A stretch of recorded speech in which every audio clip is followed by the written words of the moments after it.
presented by LK Entertainment.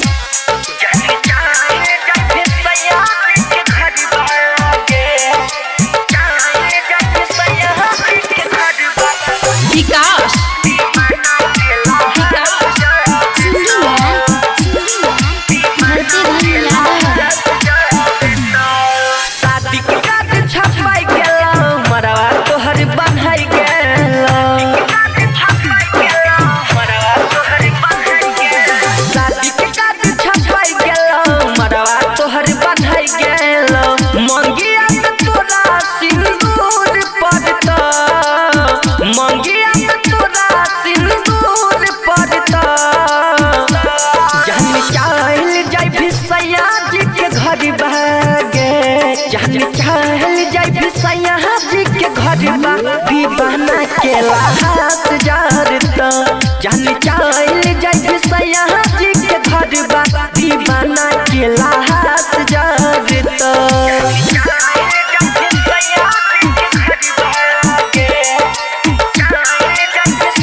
Sachin recording studio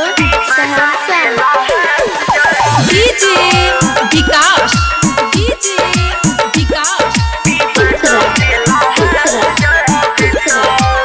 सोचने में रहियो कर भी हमरा से घाट गे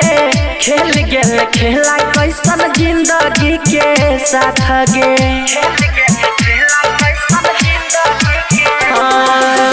सोचने में रहियो कर भी हमरा से घाट गे खेल गेल खेला कैसन जिंदगी के साथ गे तू छोड़ गे चल जाई भी कल भोर गे हमरा कनै भी पैसा रात पड़ता हमरा कनै भी पैसा रात पड़ता जान चल जाई भी सैया जी के घर भागे जान चल जाई भी सैया जी के घर बा दीवाना केला हाथ जारता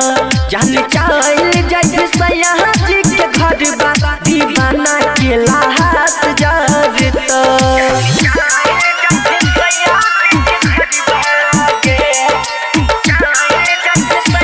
सचिन रिकॉर्डिंग स्टूडियो सहरसा।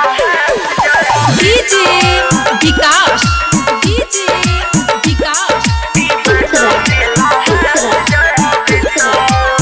सोचबो न कैले के ना जीत तो हरियार गे भूल गेल करल सब बचपन के प्यार गे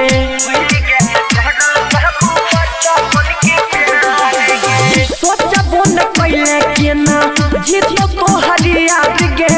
भूल गेल करल सब बचपन के प्यार गे कृष्ण के जय संग गे मर जही तो धरती धान गे भगवान ने तोरा है गे माफ करता भगवान ने तोरा है गे माफ करता जान चल जाए भी सैया जी के घर भागे जान चल जाए भी सैया जी के घर बा दीवाना केला हाथ जारता जान चल जाए